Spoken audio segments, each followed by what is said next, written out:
ziar bu baax a baax ci télévision Futurs Médias ñëwaat ci soir d'info ñaanal leen semaine jàmm nu ñu koy defee saa su nekk waxtaane ba tey actualité du ñàkk dinañ ñëw ci li gën a fës ci bés bi ak rédaction bi lu ci am solo loolu dina bokk ci ñàkk ndox bi nga xamante ne nemmeeku nañ ko fu mel ni cité poste ak fu mel ni jàmmalaay ndax it soxna ya ñoo jukk daal di dem tey fa nga xamante ne mooy siège u Sen'Eau ba nekk ca Yoff ngir wane seen ñàkk ànd ak li nga xamante ne ñu ngi koy dund fan yi mu soxal wàllu ñàkk ndox mi moo tax du ñàkk dinañ ci dellu si gën a yaatal ak ki nga xamante ne mooy le directeur des territoires et opérations de la Sen'Eau muy Djery Ba monsieur Ba dalal a jàmm ci plateau. maa ngi leen nuyu bu baax a baax di nuyu téléspectateurs yi. jërëjëf di ziar également Pape Djibril Fall Pape maa ngi lay nuyu. maa ngi lay fay bu baax soxna Aram di nuyu Djery Ba. foogoon nañ ne dañ ko gëj a gis ndekete dootu yàgg loolu ñu gisaat ko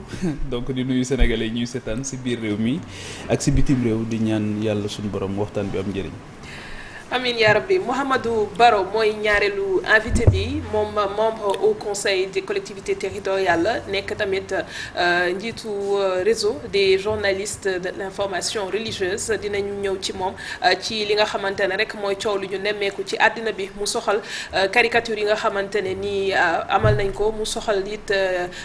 Seydina Mohamed sallallahu alayhi wa sallam ñu dellu si waat ci coow li mu indi dellu si également ci kaddu yi nga xam ni président Macky Sall yëkkati na ko fële ca Paris ci forum bi ñu amaloon mu soxal wàllu paix loolee lépp dinañ ci dellu siwaat leneen itam muy taxawaayu suñu kilifa diine yi ci li nga xamante ne mooy immigration irrégulière ñaareelu partie bi après 20h bi la yoon nag ñu waxtaanee ndox mi ndax am na solo naam bu dee tàngaay bi mi ngi wàññeeku tuuti waaye ndox lu am solo la ci dundinu nit jàmmalaay cité poste ñaar yooyu rek laa tudd waaye xam naa ni la wokk ñi moo xuri ñeneen am na yeneen i quartier yoo xamante ne mën nañ ko lim ci ñi nga xam ne amuñu ndox lu xewati. waaw effectivement jàmmalaay ak cité poste nga ci tudd waaye ci dëgg-dëgg actuellement 83 quartiers ci biir Dakar sur 383 n'ont pas d'eau ci lenn ci bés bi maanaam ci lenn ci bés bi waxtu ndax dina fa coupé donc effectivement gën na yaatu ñaari quartiers 83 quartiers actuellement ci biir Dakar région de Dakar dinañu ñàkk ndox ci waxtu wi wala ci waxtu wi ci biir dëkk bi alors loolu nag maa ngi am mbégte lool pour ñëw taxawaat fii pour ñu gën ko jàngat ensemble ñu jàngat ko bi yoon ci team chiffres yi parce que léeg-léeg coow yi dana bëri tellement ba nit ñi foog ni kenn deful dara mais xëy na suñu xooloon tuuti chiffres yi rek danañ xam ne donte jafe-jafe am na waaye jafe-jafe an lan moo ko waral lan mooy solution yi ak aussi lan la nit ñi jot def jafe-jafe ji ndax doo njëkkee foofu wax leen fan mooy métti ba pare waaw fi ma métti wax naa la ko yaa 83 quartiers ci biir Dakar yoo xam ne ay quartiers déficitaires lañu maanaam dinañu ñàkk ndox ci waxtu wi wala ci biir bés bi waaye nag c'est sur 383 quartiers donc ça fait quand même un taux de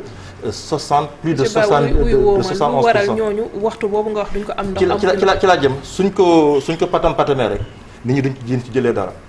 donc vaut mieux ñu dégluwante pour nit ñi xam donte metti ne mais ñu xam lan moo nekk ci biir ak lan mooy saafara alors ci loolu laa bëggoon un peu fixer quelques repères effectivement ñàkk ndox dafa mel ni lu xaw a sax ci biir Dakar. En 2014 ñi ngi woon ci maanaam jumtukaay yi joxe ndox seen capacité mi ngi woon ci daanaka 300 000 mètres cubes jour. du ma ko jéem a faram-fàccee ci wolof mais xam naa 300 000 ñëpp dinañ xam en 2014 en 2020 on est à 455 000 mètres cubes jour ce qui veut dire presque une augmentation de 52% de la capacité de production donc dès lors on sait que su doon jëf rek xam nañ ne effort am na ci parce que yokk ko capacité téeméer yu nekk nga tegaat ci juróom fukk ak ñaar loolu lu am solo la waaye li ñuy indi nag dafay dab leneen mooy soxla yi ma jëlaat benn repère soo demee par exemple rien qu'en 2017 le nombre de clients mooy clients yi maanaam ñi ba am branchement ndox ci biir Dakar ñu ngi tolloon ci 438 000 tey en 2020 ñu ngi ci 458 000 488 000 astafurlah donc yokk na 50 000 clients 50 000 clients soo seetee ku ci nekk ñaata la soxla ci ndox daanaka dafay nekk 40 000 mètres cubes jour. ñoom ba ñu yokkoo yéen yokkuwu leen.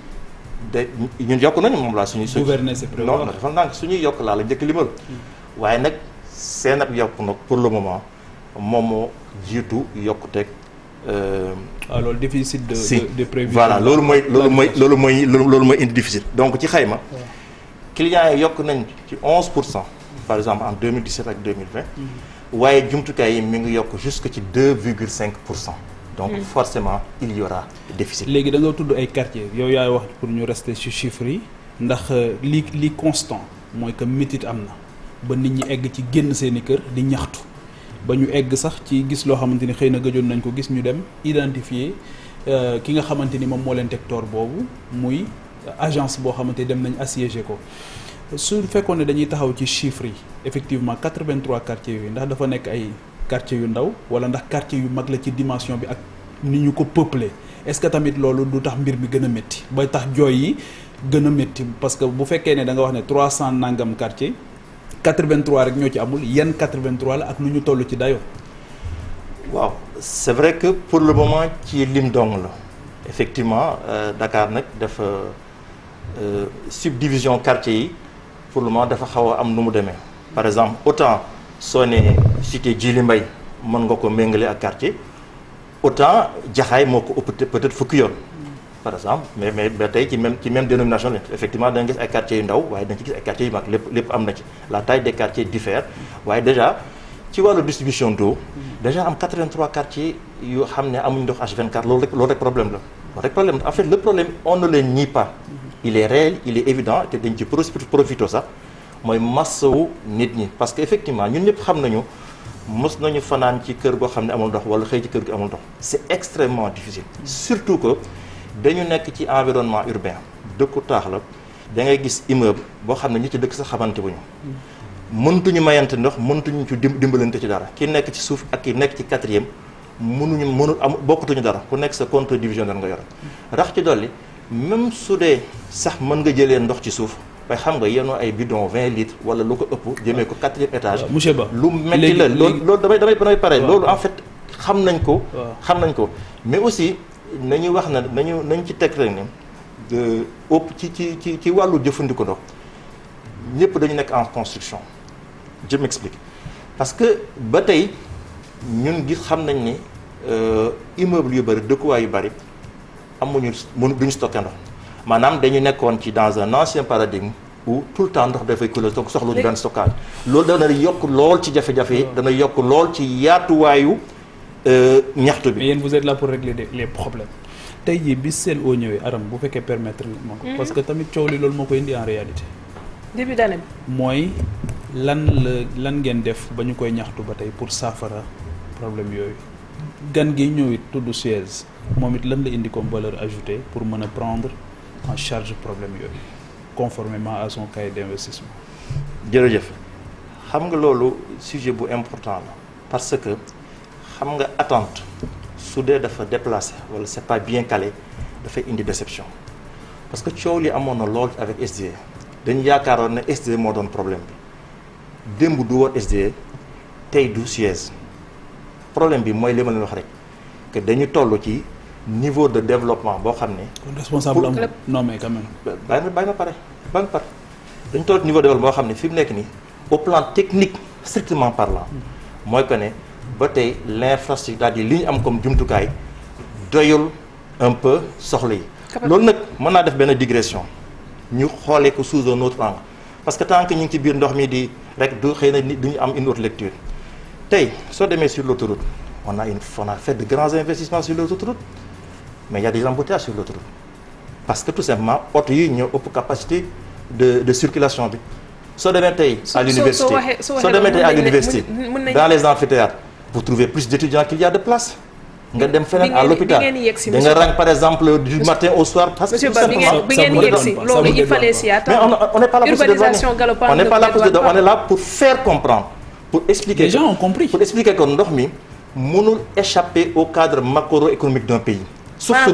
dee dañ ko ci simpi woon expressément ñu ne quelles que soient les difficultés yu ñu mën a am ailleurs ndox moom du ñu nangu difficultés yi te daanaka c'est à peu près sax schéma boobu parce que wax naa leen ni par exemple en 6 ans augmenter une capacité de production de 52%, je pense que même effort bu rëy la mais nag Dakar est aussi un quart d'école en termes de développement urbanistique et démographique loolu ñëpp xam nañ ko. léegi te cas boobu déséquilibre boobu tant que c'est pas réglé je pense que ce soit l'eau l'électricité la circulation tout ça on va continuer à avoir lan mooy solution bi.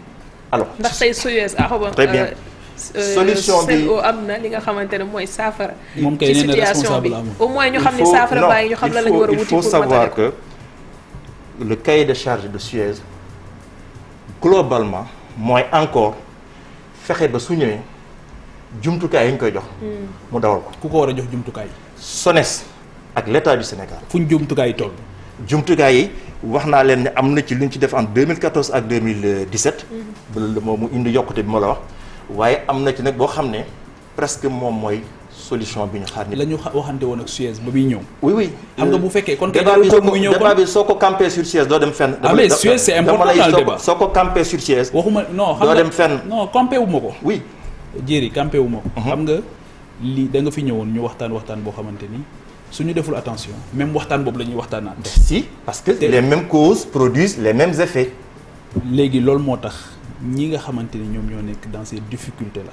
ba bàyyi seen i yitte jóg gàddu seen i bool ak seen i kopp wutali agence ba wutali agence ya ndax am na ñu jóg am na ñu jógul. oui mais loolu lañ la bëgg a wax ne la tey pour quel horizon ces difficultés là dañ koy topp pour quel horizon. exactement léegi ñun li ñu bëgg mooy situer les responsabilités wax ne carrément kii moo def li nga xamante ni moom moo ko war kii defut li ko war. kooku ñu jéem a comprendre su subaa ñu woo kooku laaj ko lan moo tax lan leen waroon yéen defu leen ko ba tey. mais c'est ça qu'on veut. je pense que c'est peut-être un raccourci de vouloir tout de suite trouver un responsable tel dafay nekk raccourci donc comme da ngeen may laaj lan mooy horizon bi. te loolu nag horizon la boo xam ne. c'est un horizon partagé. boo xam ne tey SONES la Société nationale des eaux du Sénégal nga xam ne ci biir schéma bi. ñoom la gouvernement bi dénk lépp luy investissement fagaru nañu ñi ngi tabax usine boo xam ne moom moo nar a indi la solution à ce problème là dans les prévisions premier trimestre 2021 ça veut dire que usine pare na samedi bi lañ doon raccorder ligne électrique haute tension bi jógee Sakal dem ba usine bi c'est une usine boo xam ne dina indi 100 000 mètres cubes d'eau par jour tey ñu ngi ci 455 000 donc 100 000 mètres cubes jour c'est presque danañ ci yokk un quart. loolu normalement loolu mooy solution ndax day tax mu am solution ba entre temps nit yi dañuy yokkuwaat. dëkkuwaay yi ak installation yi même su fekkee quartier yi am na nu ñu ko tëggee woon dina yokk ba nga xamante ne est-ce que capacité bi réseau boobu am dina mën a tenir en compte li nga xam ne moo ci yokkuwaat même bu dee dolli ngeen ci loolu. waaw dans les prévisions suñ defee tey mooy maanaam. jéego boobu normalement dina saafara lu ëpp ci jafe-jafe yi waaye nag ba léegi dafa am une donne boo xam ne urbanistes yi géographie les statisticiens n'ont pas encore maîtrisé ça. mooy que ne chaque jour ñaata nit ñooy yokk ci biir Dakar ñaata tabax yu beex ñooy yokk ci Dakar ak ka nga xam ne ma nga doon jëfandikoo 50 litres par jour. te yàlla may ko amam yokk. nan la nar a yëg def est-ce que dafay yokk dafay def ci 50 litres par jour wala ndax dafay dem 100 litres par jour donc loolu c'est une donnée boo xam ne elle est encore mal maîtrisée. donc loolu mooy tax ba on a tout le temps l'impression que ñu ngi daw ci ginnaaw soxla yi. jërëjëf yow léegi suñu la comprendre mooy que Suez amul responsabilité dans ce qui se passe. absolument pas pour le moment parce que tant que Suez tant que Sen'Eau tey wala SDE démb ñi ngi dawal jumtukaay yépp te benn taxawu ci lu ëpp taxawaay bu normal te benn taxawu ci ngir manquer gasoil benn taxawu ci ngir manquer tout simplement ci ay entretien ñi ngi def na am na loo xamante ne dinañ ci taxaw muy loraange bi nga xamante ne yéen a ngi koy jural askan bi c'est-à-dire baalu ngeen massawu ngeen population bi ndax metti na mais désagrément yi ngeen leen di causer dafa war a am ci ginnaaw loo xamante ne accompagnement wala dara loo xam ni yéen. geste commercial. préparé ngeen ko pour loolu wala loolu amul. si am na ko par exemple bokk na ci premier ci accompagner ñi di def saxal ko bu yàgg moom mooy fi nga xam ne yëpp ndox dafa ñàkk ñëpp fa ay camions citernes ça nous coûte 1 milliard par an 1 milliard boo xam ne ce n'est écrit nulle part geste commercial de 1 milliard par an waxuma la nag. c'est écrit nulle part. non c'est-à-dire que je veux dire que ça veut dire que ce n'est pas dans le contrat c'est-à-dire il ne note suñu contrat. prévoirul woon que ne su ndox amul parce que jumtukaay yi doyul dañu war dem frais ci ay citernes lu toll ak 1 milliard loolu mooy le sens li ma lay wax nii bu ko yóbbu feneen. bu ko yóbbu feneen baax na leeral camion citerne certes mais du saafara li nga xamante ne mooy besoin en eau bi nit yi di am. temps nit yi ñii dañuy liggéey ñii ñooy des ci kër gi ñii lii ñi ku nekk la nga àttan ngay yóbbu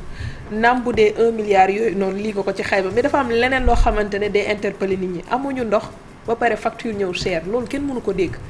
naka la ñuy. très bien nattee facture yi c'est encore benn question boo xam ne day tourner en rond déjà suñuy wax suñu xalaat dédommagement nag tey du ma mën a génn ci parallélisme yi soo jógee banlieue di xëy si ak sa oto embouteillage téye la ci ba nga tardé nga dépensé ci essence bu bari bari est-ce que xalaat nga am kenn remboursé la préjudice bi c'est dans la même veine. exemple baaxul. mais si su la neexee nga ne baaxul mais c'est exactement la même chose. c'est exactement la même chose. parce que vous avez roulé sur une autoroute qui est en embouteillage y a pas assez de place pour circuler. mais sa carburant mi ngi sa oto ñun dañuy wax ndox mi yegsiwul ci robinet bi. facture bi ñëw cher foofu laa wax fay loo jëfandikoowul. non loolu si xam nga compteur xam nga ndox il faut que toujours nga xam ne rek bi ñu décider am eau courante. maanaam rooti woo ko ci teen ba dafa dem mais eau courante da ngay ubbi robinet mu xelli boobu lu ñu décidé que ne dañ ci def jumtukaay bu tudd compteur boobu moo lay atte ak seen eau xarala la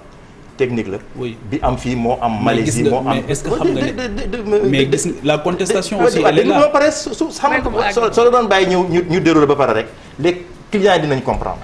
donc compteur bi yow bi ngay souscrire sa abonnement de façon implicite souscrire nga ne compteur bi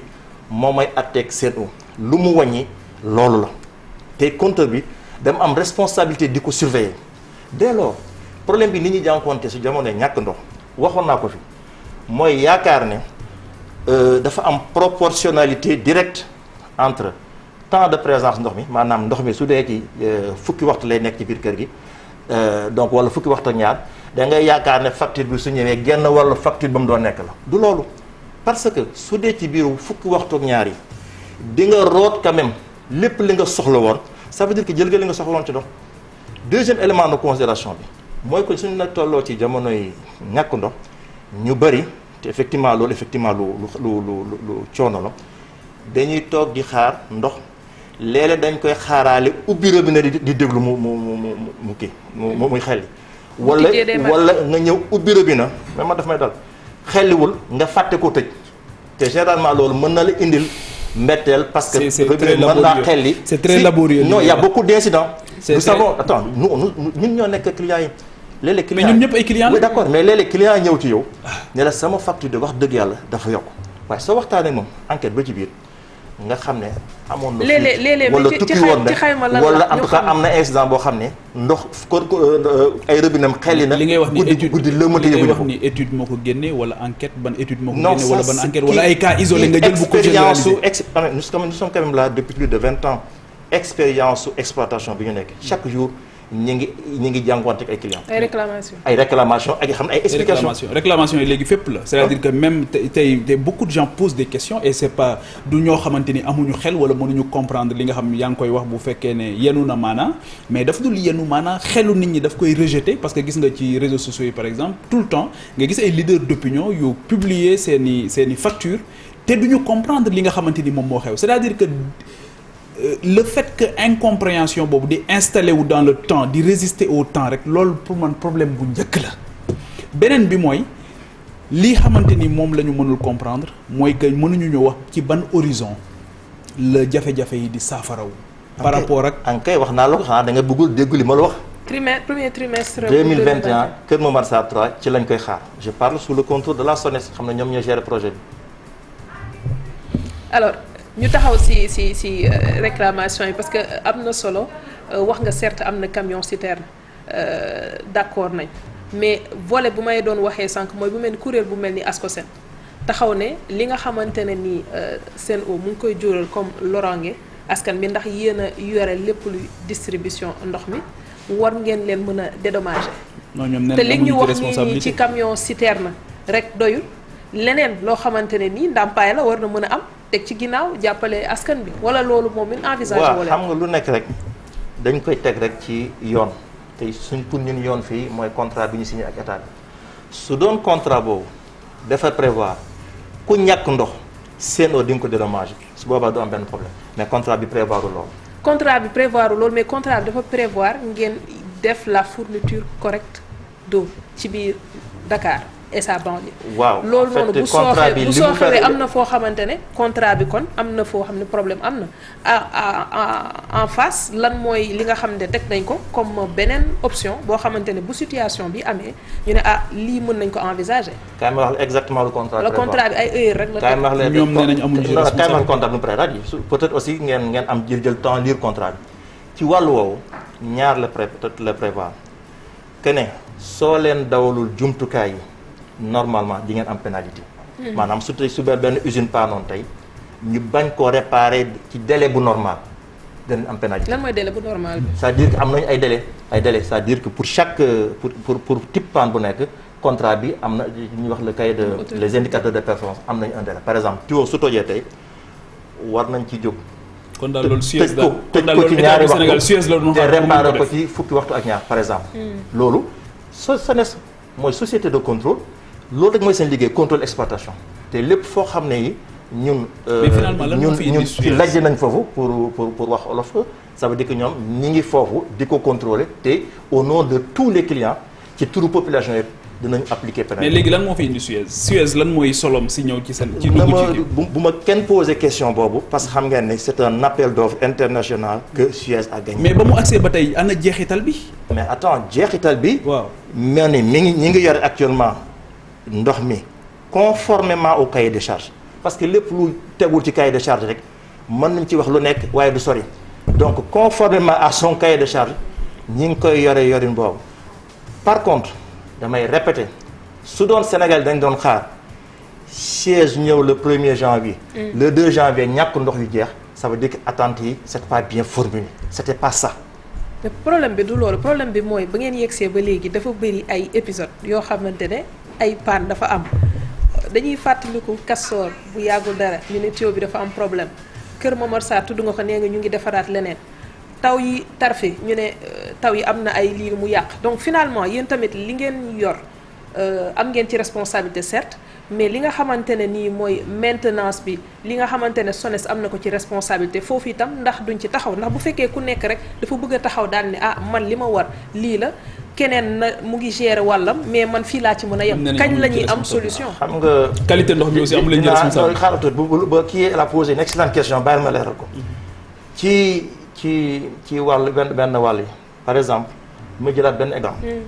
sa oto 4 pneus ak benn roue de secours. imagine toi que soo amuloon roue de secours. on va pas s'en sortir. foo am crevaison nga fanaan foofu wala boog nga tardé foofu c'est-à-dire système bi actuellement bi dafa mel ne. oto bu amul pneu de secours c'est-à-dire la moindre crevaison vous perdez du temps ñëpp yëg la ñëpp fekke ko donc ailleurs su doon dañu am suñu sago dinañu am par exemple comme usine Kër Maas ñaar ak ñett yoo xam ne benn bi sax du daw secours lay denk su benn bi paane ñu taal bële ba defar ko fekk kenn du ko yëg. ñiy jooy qualité ndoxu Dakar ñi ngi ñëw tey ci ñaari conducteur ñaari tuyau bu ci nekk à peu près indi 50% mais forcément su ci benn taxawee nit ñi dinañ ko yëg. donc il faut que ñu dem ba mën a am ay ñetti ba ñeenti tuyau ba nga xam ne am na ci yoo xam ne duñ sax daw mais secours lay nekk moo taxoon ñu prévoir def benn usine de dessalement fii ci Mabel nga xam ne dañu am ñaari direction de yi xam ne ñu jëlee ndox yuy jógee lac de Guiers yuy jógee fii ci géej gi donc yooyu yëpp ay progrès yoo xam ne ñu ngi ciy jëm suñ ci yeggee je pense que dinañu am. ñuy jooy qualité ndox bi. waaw qualité ndox ba tey dafa bokk ci jafe-jafe yi rek parce que. su dee qualité xonkaayu ndox bi ñu ngi koy wax yàgg na ba tey Dakar fii dafa amul bëriwul ndox mu neex. oui te nappe yi nekk ci presque ci biir Dakar yëpp ba région de Thiès ba Pout dañu am fer il y a deux choix ou bien jàpp ne fer boobu kenn mënu ko disu parce que ndox mi dafa xonq nañ ko arrêté yëpp. boobaa marron bi dana metti ou bien jël décision quand même distribuer ndox bi. d'accord sous le contrôle de la SONES et sous le contrôle par phytosanitaire sur le contrôle sanitaire pour mën ko distribuer parce que am ndox bu xonk tuuti foog moom moo tane ñàkk ndox. foog nga may ñu ba ñu paree ci kanam Pape mu tontu foog ñu dem seetaan publicité.